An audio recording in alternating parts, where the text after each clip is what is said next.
లంకా మాధవి ఎన్నో కవితలు రాస్తూ ప్రజలను అలరింపచేస్తూ తనదైన శైలిలో మట్టిలో మాణిక్యంలాగా ప్రజల ముందు ఉంచుతున్న కవిత్వాన్ని చూసి ఆనందించండి, ఆహ్వాదించండి, మీ బ్లెస్సింగ్స్ ఇవ్వండి అంటుంది మాధవి సహజ కవయిత్రి గుంటూరు.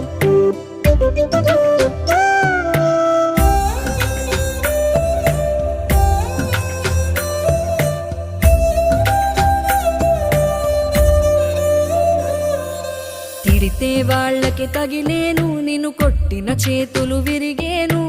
ఒద్దిక నేర్చి ఓర్చుకునుండు ఓపిక తోటి నా కొడుకా. రాళ్ళు రెప్పల దారులు నీవి, అడుగులు పదిలమ్మో కొడుకా. మెత్తటి కాళ్ళు ఒత్తుకుపోతే చూసుకునడువుర నా కొడుకా.